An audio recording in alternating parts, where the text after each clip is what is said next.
Buen día, muy buen miércoles. Nos encontramos una vez más con la palabra de Dios viva y eficaz en nuestros corazones.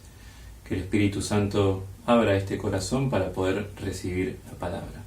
En el nombre del Padre, y del Hijo, y del Espíritu Santo. Amén.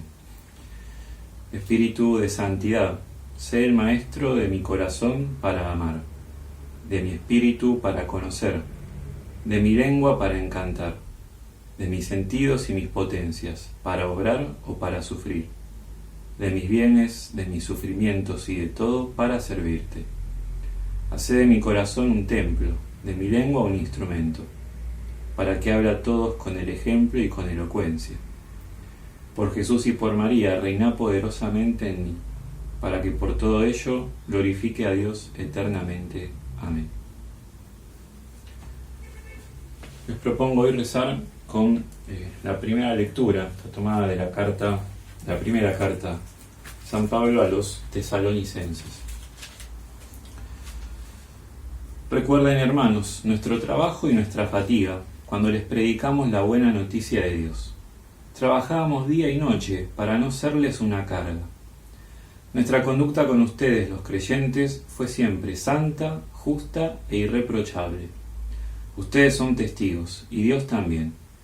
Y como recordarán, los hemos exhortado y animado a cada uno personalmente, como un padre a sus hijos, instándoles a que lleven una vida digna de Dios, del Dios que los llama a su reino y a su gloria. Nosotros por nuestra parte no cesamos de dar gracias a Dios, porque cuando recibieron la palabra que les predicamos, ustedes la aceptaron, no como palabra humana, sino como lo que es realmente, como palabra de Dios, que actúa en ustedes los que creen. Palabra de Dios. Te alabamos, Señor. Acá Pablo mezcla un poco de acción de gracias, ¿no? Por el hecho de que la comunidad recibió, acogió la palabra, el mensaje, la buena noticia que llevaban. No como una palabra humana, dice, sino como palabra de Dios. Y es ese haber recibido la palabra de Dios que hace también el hecho de llevar, mejor dicho, la palabra de Dios, hace que también Pablo, por ejemplo, no haga uso de un derecho que tenía como apóstol, que lo va a decir en otra carta, que es el de no trabajar. En cambio, Pablo dice, para no serles una carga, nosotros laburamos día y noche, para que no se confundan las cosas, incluso no piensen que nosotros venimos a vivir de arriba con un mensaje, sino justamente apoyando, dando testimonio de que esta palabra que anunciamos la creemos de verdad. Entonces no se confunden las cosas, por más que tengamos el derecho, dice. En la primera carta de los Corintios va a decir esto, que el Señor ordenó a los que anuncian el Evangelio que vivan del Evangelio, ¿no? Los apóstoles eran enviados para anunciar, y de eso debían vivir. La gente que lo recibía les daba lo que iban a necesitar. Y eso sucede hoy en día. Ejemplo claro pueden ser ustedes y yo, o Javier, digamos. Nosotros nos dedicamos a anunciar el Evangelio de las múltiples maneras que pueden haber, pero no es que tenemos un trabajo fijo, sino que ustedes nos bancan, podemos decir. Y gloria a Dios, ustedes podrían quizás dudar de hacer su aporte a la parroquia, si ven que nosotros somos medio chantas, que no hacemos demasiado, que esto, que lo otro. Nosotros podríamos decir, hoy en nuestra diócesis al menos, no, hay algunos grupos, por ejemplo los curas obreros, ¿no? Que ellos quieren trabajar, quizás, con una espiritualidad distinta, no importa, no viene al caso, pero prefieren trabajar y ganar también el pan de cada día desde otro tipo de trabajo, y no desde este Evangelio. Son modos. Hoy en nuestra diócesis y en muchos lugares ya eso no se acostumbra, sino que justamente este derecho del que dice San Pablo, que el mismo Señor lo dijo, que los que anuncian el Evangelio vivan del Evangelio. Bueno, el tema es si no anunciamos el Evangelio, no deberíamos vivir del Evangelio, porque no lo anunciamos. Pablo entonces dice, yo doy un paso más todavía, para no ser una carga, para que tenga todavía hasta quizás más fuerza, porque yo les anuncio y además banco desde otro lado, ¿no? Esta causa, esta obra, esta buena noticia. Pero creo que lo lindo es eso, que Pablo da gracias porque recibieron la palabra de Dios, no la aceptaron como una palabra humana, sino como una palabra de Dios que actúa en ellos, los que creen. Y esa es la mayor convicción.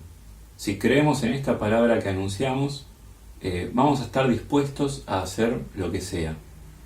Lo que sea. Si hay que trabajar, trabajar.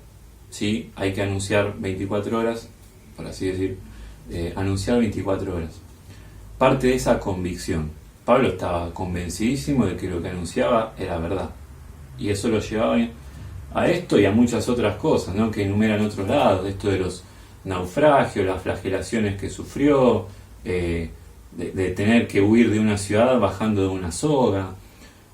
Estaba dispuesto a dar la vida realmente Pablo, porque estaba convencido de que esa palabra era de Dios y no era una invención humana. Quizás podemos rezar todos, más allá de si algunos estamos más dedicados a esto o no.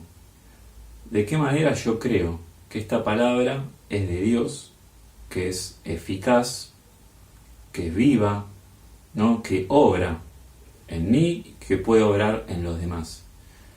¿De qué manera yo estoy dispuesto a dar la vida desde mi lugar, sin irnos, no dar la vida, irse a África, que a algunos sí les toca irse a África, pero desde lo cotidiano, desde lo que soy hoy, desde mi vocación, yo creo en esta palabra de Dios. Primero, que obra en mí, porque es lo principal. Creo que esta palabra, las lecciones de cada día, mi oración, puede ir calando y me va revelando una verdad.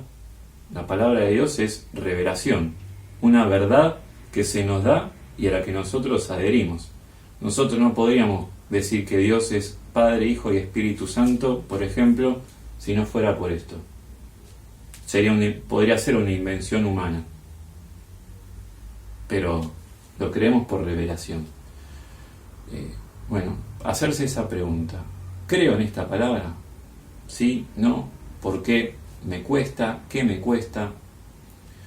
Y después, si estoy dispuesto a llevar esta palabra a los demás, sobre todo con mi testimonio.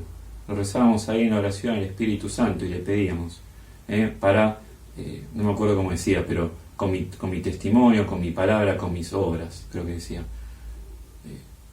Eso, sobre todo con la vida. Estamos a la par con los evangelios, ¿no?, de estos días, el "ay de ustedes fariseos", porque dicen algo, ponen cargas sobre los demás que ni ustedes mismos están dispuestos a llevar.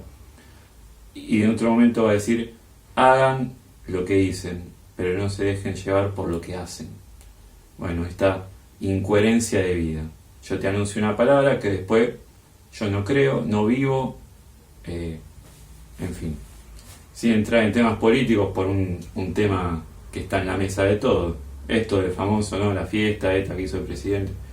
¿Y por qué genera bronca? Porque dijo algo, impuso una carga sobre el pueblo que él mismo no cumplió. Y eso genera bronca.